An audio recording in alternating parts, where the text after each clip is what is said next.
केंद्रीय ऊर्जा राज्य मंत्री कृष्णा पाल ने सोमवार 18 अप्रैल को माइथन में पत्रकारों से बातचीत में कहा कि भारत सरकार के अधीन डीवीसी एकमात्र ऐसा निगम है जो सबसे ज़्यादा बिजली उत्पादन करता है। पिछले वर्ष बिजली उत्पादन के क्षेत्र में डीवीसी ने रिकॉर्ड कायम किया है। 484 लाख मिलियन यूनिट बिजली का उत्पादन कर कीर्तिमान रचा है। डीवीसी बिजली उत्पादन के साथ विद्युत ट्रांसमिशन भी करता है। झारखंड में बिजली कटौती के बारे में केंद्रीय ऊर्जा राज्य मंत्री ने कहा कि देश के पास बिजली की कमी नहीं है, ये सरासर राज्य सरकार की विफलता है। राज्य सरकार अपनी नाकामी छिपाने के लिए केंद्र पर आरोप मढ़ने का काम करती है। बिजली का भुगतान कीजिए और बिजली लीजिए, केंद्र के पास बिजली की कोई कमी नहीं है। इसके पहले केंद्रीय ऊर्जा राज्य मंत्री सोमवार को एक दिवसीय दौरे पर डीवीसी माइथन पहुंचे। माइथन स्थित गोगना ग्राउंड पहुंचने पर केंद्रीय राज्य मंत्री को डीवीसी द्वारा गार्ड ऑफ ऑनर दिया गया। उसके बाद उन्होंने पूरे डीवीसी का दौरा कर हर तरह की जानकारी ली।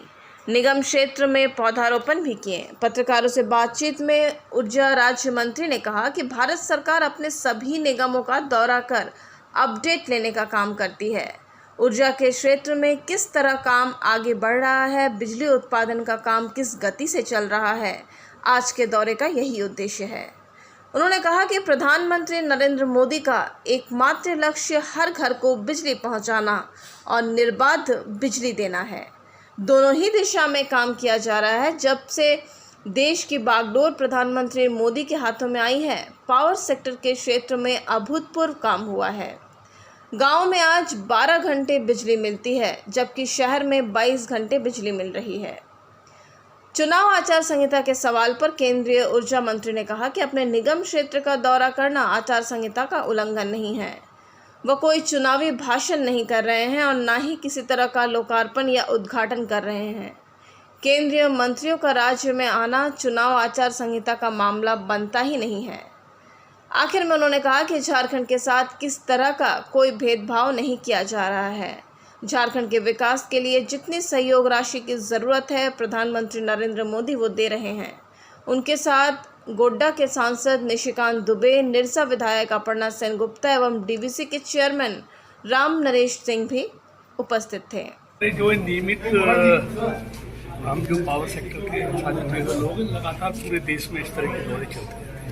जितने भी हमारे निगम हैं उनकी जाके जानकारी लेना, कितना उत्पादन कर रहे हैं, उत्पादन घटा है या बढ़ा है, आप लोग सब जानते हैं। और आपकी जानकारी बताना चाहता हूँ कि जब से इस देश की बागडोर मोदी जी के हाथ में आई है, तब से पावर सेक्टर में अभूतपूर्व मैं समझता हूँ काम आप देख रहे हैं। उत्पादन भी बढ़ा है और जब गांवों में 10-12 घंटे बिजली आती है, 22 घंटे बिजली आती है, शहरों में 23 घंटे से अधिक बिजली आती है। और बिजली के सुधार के लिए अनेक योजनाएं, चाहे वो सौभाग्य योजना है, चाहे वो रिवेम स्कीम है, 3 लाख करोड़ से अधिक, मतलब बिजली के नेटवर्क को भी सुधारा जा रहा है। उसके लाइन लॉसेस भी कम की जा रही है, नई नई टेक्नोलॉजी लेकर आ रहे हैं। और मुझे खुशी है कि जो डीवीसी जो हमारी दामोदर वैली कॉर्पोरेशन है, उसने पिछले दिनों में अच्छा काम किया है। और ये ऐसा हमारा निगम है जो जनरेशन भी करता है, डिस्ट्रीब्यूशन भी करता है और ट्रांसमिशन भी करता है।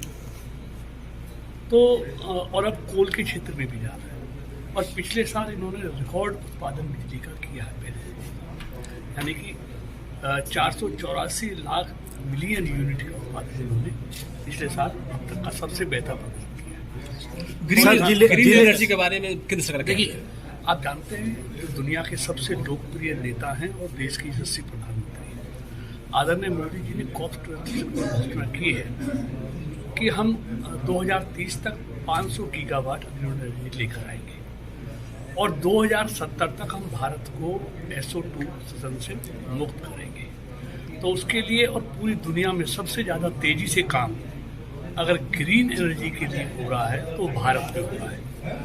जो हमको 2030 में 500 गीगावाट उत्पादन करना है, आपको जानकर खुशी होगी अब तक उसमें से 159 गीगावाट भारत का ये ऊर्जा विभाग अब तक उसका उत्पादन बढ़ा चुका है। तो एक बड़ी अचीवमेंट है। और आप सब जानते हैं मोदी जी जो तय कर लेते हैं उसको समय से पहले पूरा करते हैं। सर जिले में सर बिजली आग में चोली खेल रही है सर, और लोग त्राहिमाम कर रहे हैं, इसमें आप क्या कहना चाहिए? डीवीसी 75 साल पूरा करने जा रहा है सर। जी यदि केंद्र सरकार क्या तोहफा देने जा रही है सर आपकी तरह से क्या? देखिए डीवीसी पावर सेक्टर में अभी और नए प्रोजेक्ट रिन्यूएबल एनर्जी के भी लगाने जा रहा है, कोल के भी लगा